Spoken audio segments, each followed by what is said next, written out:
మోకాళ్లలో గుజ్జును పెంచి నొప్పిని తగ్గించి సర్జరీని దూరం చేసే ఫ్రీడమ్ వాక్. నమస్తే, నేను Keshav. Welcome to Suman TV.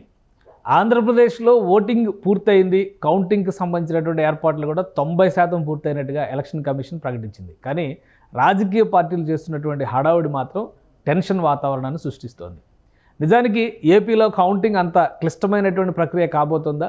ఎందుకు ఉపాధ్యాయులకి సంబంధించినటువంటి ఉద్యోగ సంఘాల నాయకులు కూడా కౌంటింగ్ నిబంధనల సడలింపులపైన, అలానే బదిలీలకు సంబంధించినటువంటి ప్రభుత్వ నిర్ణయాలపైన ఎలక్షన్ కమిషన్కి ఫిర్యాదు చేయాల్సినటువంటి పరిస్థితి వస్తుంది.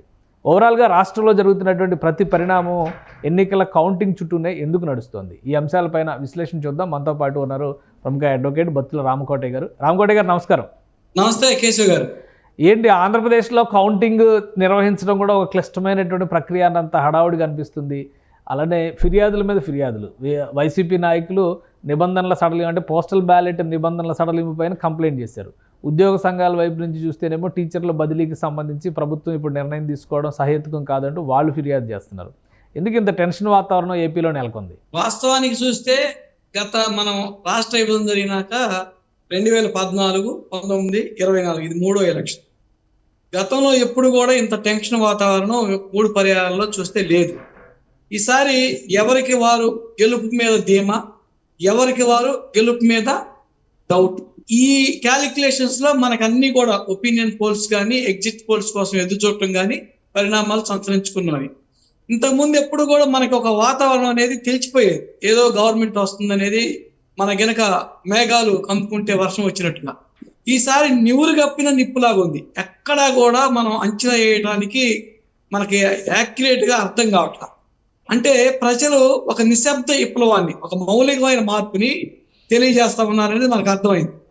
అందుకని మనం ఈ రోజు జరుగుతున్నటువంటి ఈ పరిణామాల్ని నిశ్చితంగా కనుక మనం పరిశీలించినట్లయితే మనకు కనిపించే వాతావరణంలో కూడా ఇవన్నీ కూడా ఏ పక్షానికి ఆ పక్షం అడావుడి చేయటం, ఏ పక్షానికి ఆ పక్షం వాళ్ళు అభద్రతా భావంలో ఉండటం, ఏ పక్షానికి ఆ పక్షం భద్రతా భావంలో రావటం అనేది కూడా జరుగుతుంది.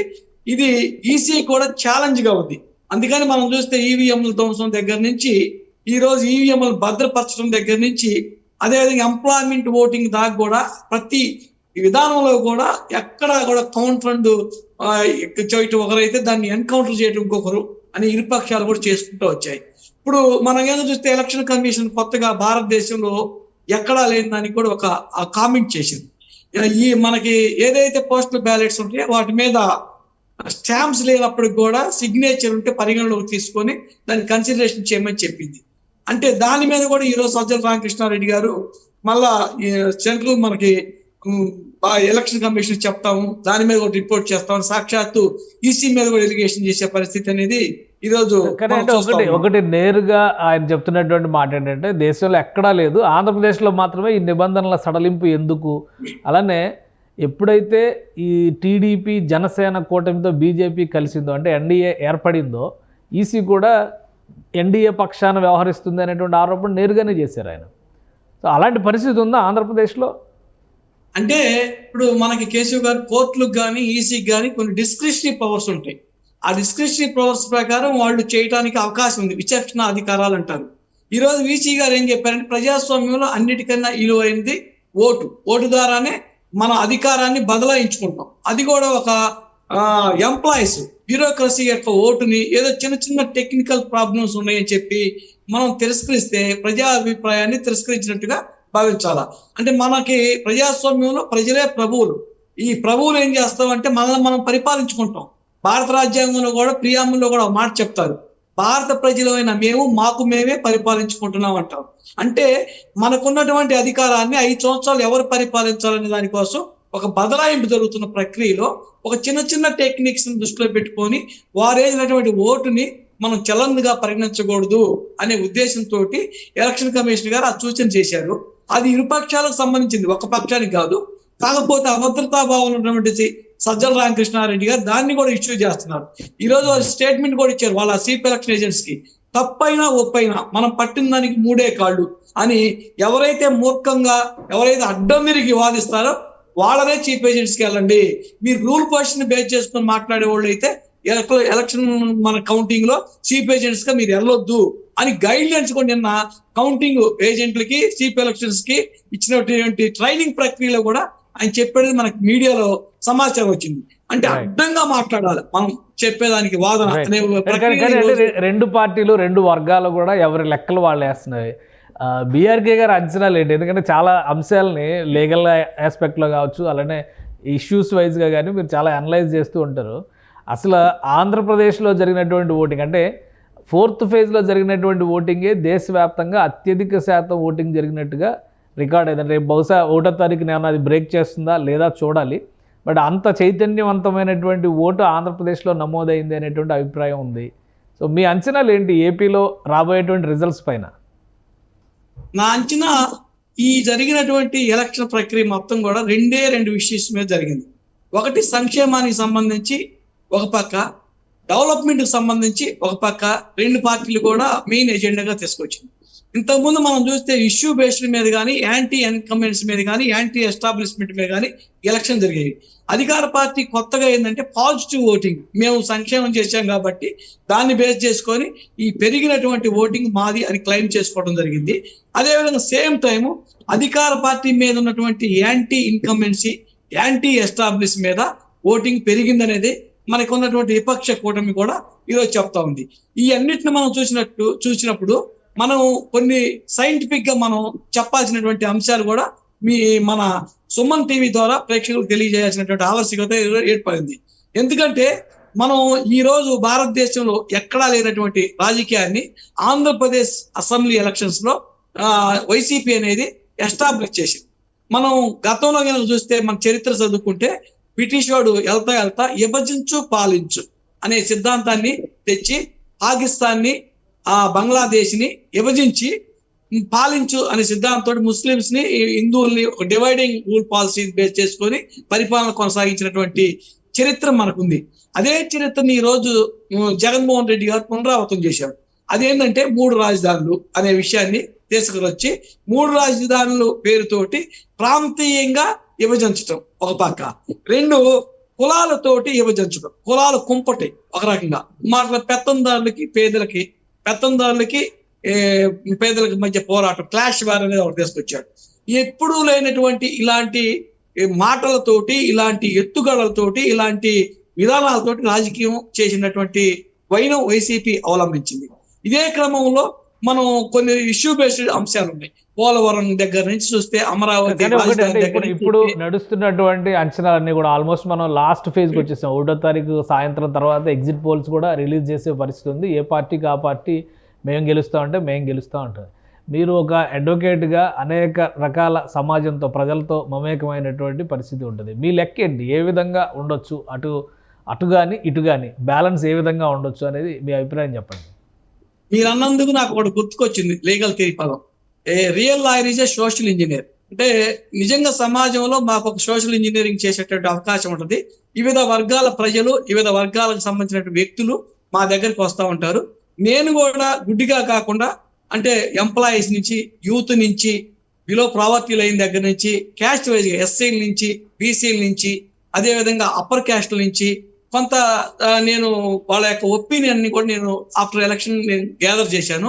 అదేవిధంగా మాకున్న ఫ్రెండ్స్ సర్కిల్, ఈ రాష్ట్రంలో ఉన్నటువంటి అడ్వకేట్స్, ఆ నియోజకవర్గాల్లో ఉన్నటువంటి అభిప్రాయాన్ని కూడా తీసుకున్నప్పుడు నాకున్నటువంటి యాక్యురేటెడ్ ఎగ్జాక్ట్ గా ఏ ప్రభుత్వం వస్తుంది అనే దాని మీద మీకు కొన్ని క్యాలిక్యులేషన్ తో సహా చెప్పగలను. మనకు ముందు ముఖ్యంగా చూస్తే ఉత్తరాంధ్రాకి వచ్చేటప్పటికి 3 జిల్లాలు ఉన్నాయి. ఉత్తరాంధ్ర 3 జిల్లాలో శ్రీకాకుళం 10 సీట్లు ఉన్నాయి, విజయనగరం 9 ఉన్నాయి, వైజాగ్ వచ్చేటప్పటికి 15 ఉన్నాయి. అంటే 34 సీట్లు.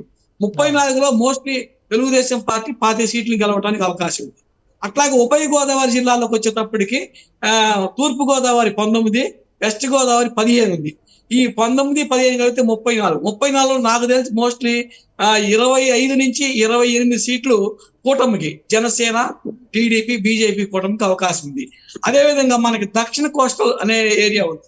అంటే మనకి కృష్ణా నుంచి గుంటూరు, నెల్లూరు దాకా, ప్రకాశం దాకా మొత్తం 55 సీట్లు ఉంటే 55 గాను నాకున్నటువంటి సమాచారం ప్రకారం 40 సీట్ల దాకా మన తెలుగుదేశం, బీజేపీ, జనసేన కూటమి రావడానికి అవకాశం ఉంది.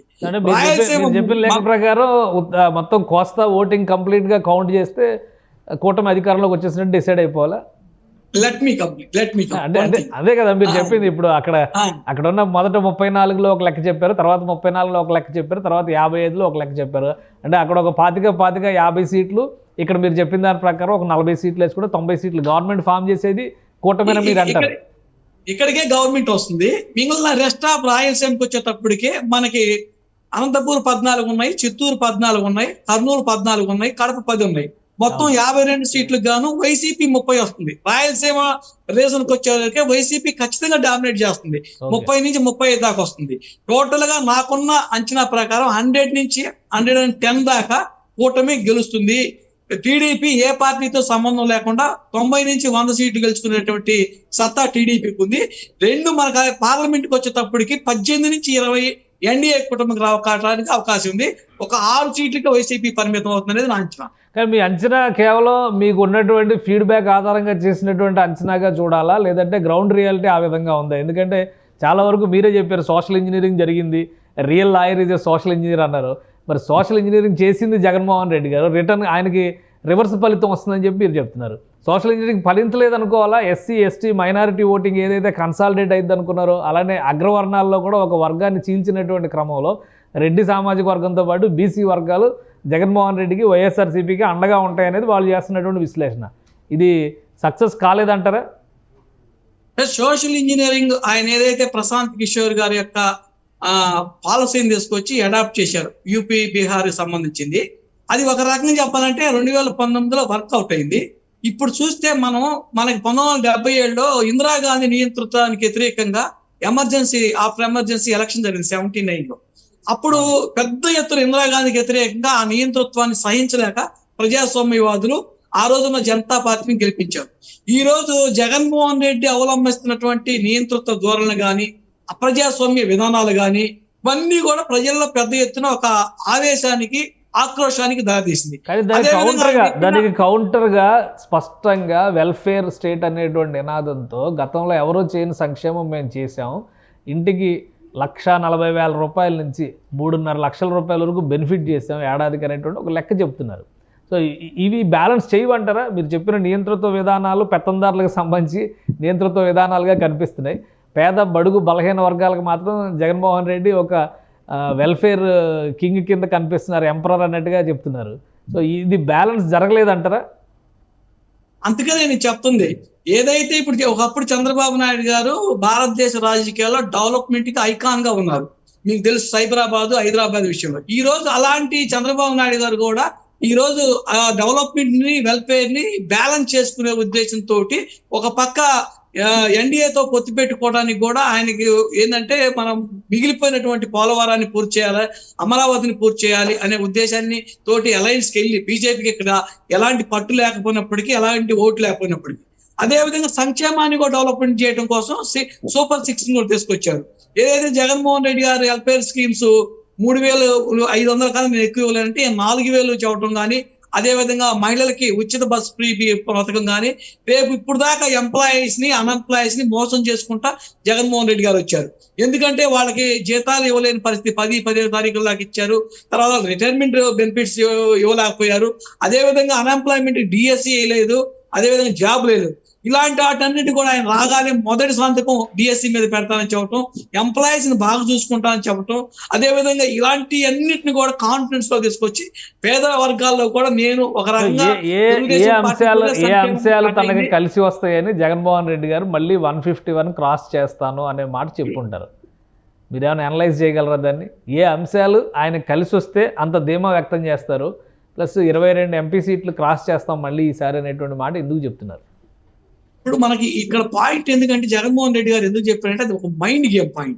ఎందుకంటే మనం ఏ జట్టు కూడా ఓడిపోతున్నప్పుడు నేను ఓడిపోతున్నాను చెప్పరు. ఎలక్షన్ లో చివరి ఘట్టం కౌంటింగ్. ముందుగానే ఆ జగన్మోహన్ రెడ్డి గారు ఆ మాట చెప్పకపోతే కౌంటింగ్ ఏజెంట్లు కానీ వెళ్ళరు. ఏ పార్టీ కూడా విశ్వాసాన్ని వ్యక్తం చేస్తూ ఉంటుంది. కాదు మనం ఇక్కడ తెలుగుదేశానికి రావడానికి గలటువంటి ప్రత్యేకమైన కారణం ఏంటంటే, మనం ఈ మధ్య ఐపీఎల్ క్రికెట్ చూస్తా ఉన్నాం. ఐపీఎల్ క్రికెట్ లో 2 విషయాలు ప్రవేశపెట్టారు. ఇంపాక్ట్ ప్లేయర్ ఒకటి, గేమ్ చేంజ్ అయినటువంటి ఫ్యాక్టర్ ఒకటి. ఈ రోజు మనం చూసినట్టయితే గేమ్ చేంజ్ అయినటువంటి ఫ్యాక్ట్ ఏంటంటే, గేమ్ చేంజ్ అయినటువంటి అంశం ఏంటంటే చంద్రబాబు నాయుడిని జైల్లో పెట్టడం అనేది ఒక విధంగా ఆ రోజు అప్రజాస్వామ్యాన్ని ఆ పద్ధతిని అవలంబించినటువంటి జగన్మోహన్ రెడ్డి ప్రభుత్వానికి ఒక రకంగా అనుకోకుండానే కాగల కార్యాన్ని గాంధర్వులే తీర్చారని మన మహాభారతం చెప్పినట్టు అన్కండిషనల్ గా పవన్ కళ్యాణ్ వచ్చి అలయన్స్ లో చేరటం, ఆయనే ఇరుపక్షాల మధ్య బీజేపీకి తెలుగుదేశానికి మధ్య ఉండి ఆయన పొత్తుని సమకూర్చడం, ఏర్పాటు చేయడంలో కీలక పాత్ర పోషించడం. అందుకని ఒక మాటలో చెప్పాలంటే పవన్ కళ్యాణ్ ఈ ఎలక్షన్స్ లో ఇంపాక్ట్ ప్లేయర్.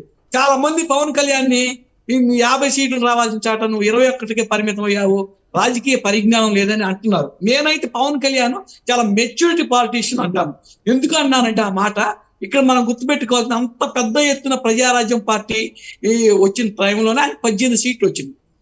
పవన్ కళ్యాణ్ ఒంటరిగా వెళ్తే 1 సీట్లో గెలిచారు.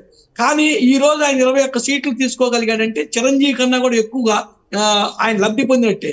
అది కూడా చంద్రబాబు నాయుడు గారు కూడా ఎందుకు ఇచ్చారు అదంటే, గత ఎలక్షన్స్ లో తెలుగుదేశం పార్టీ జనసేన ప్రభావం వల్ల ఓడిపోయిన సీట్లు 48 దాకా ఉంది.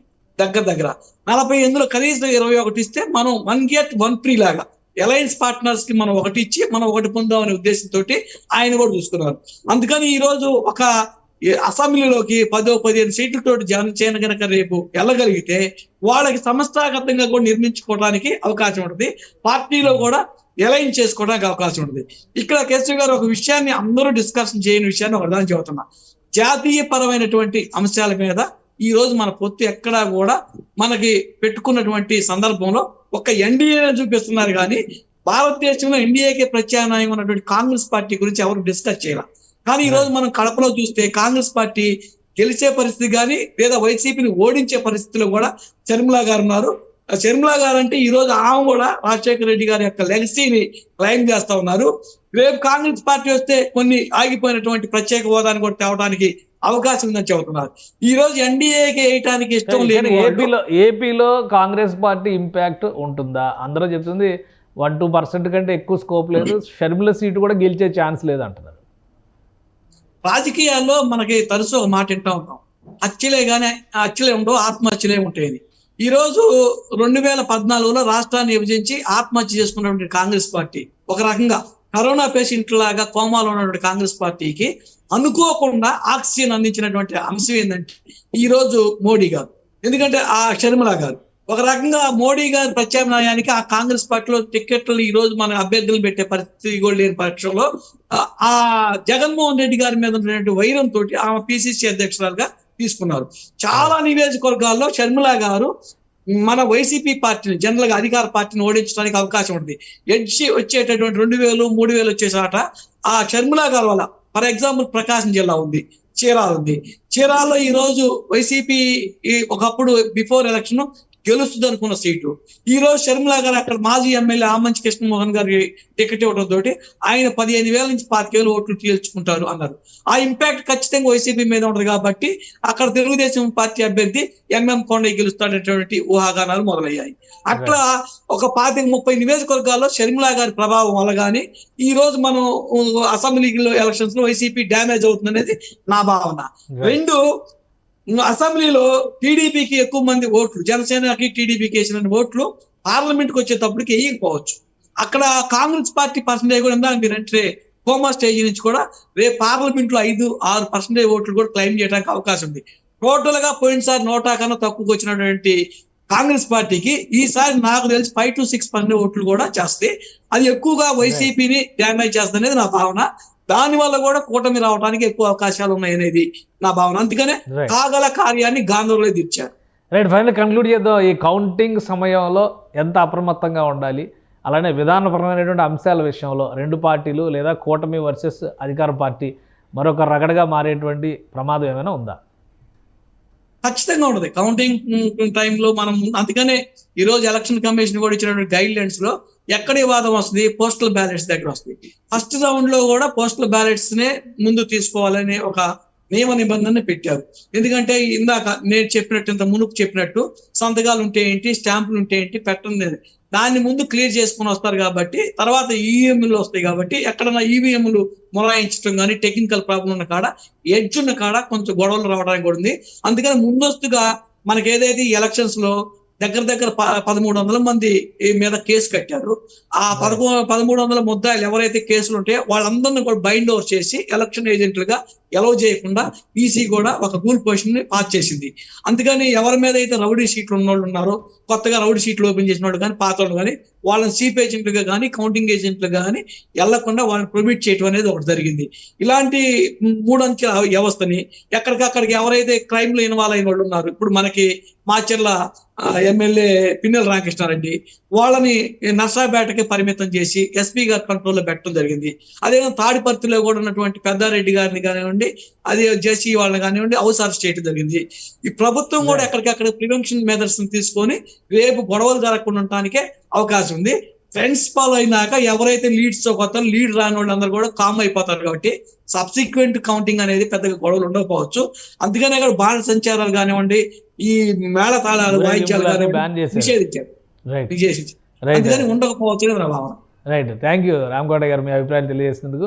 ఇది కౌంటింగ్ విషయంలో చాలా అప్రమత్తంగా ఉండాల్సిన పరిస్థితి ఉంది. అలానే ఎలక్షన్ కమిషన్ కూడా నిర్దిష్టమైనటువంటి నియమ నిబంధనలను అమలు చేసేటువంటి ప్రయత్నం చేస్తుంది. గెలుపు ఓటములు అనేవి ప్రజల తీర్పు ఆధారంగా జరుగుతాయి కాబట్టి ఆవేశాలకు వెళ్తే కనుక ప్రజల ఆస్తులకు నష్టం జరిగేటువంటి ప్రమాదం ఉంటుందని రామకోట గారు చెప్తున్నారు. మరోవైపు ఆయన అంచనా ప్రకారం చూస్తే కూటమి అధికారంలో రావడానికి అవకాశాలు ఉంటాయి. అలాగే గ్రౌండ్లో క్షేత్రస్థాయిలో జరిగినటువంటి పరిణామాల రీత్యా కాంగ్రెస్ పార్టీ పోటీ చేయడం, షర్మిల ఆధ్వర్యంలో ఏపీలో ప్రచారంలో దిగడం అనేది వైసీపీ కొంత ఇబ్బంది కలిగించేటువంటి అంశంగా కనిపిస్తుందని ఆయన విశ్లేషిస్తున్నారు. ఇది స్పెషల్ డిస్కషన్. Keep watching.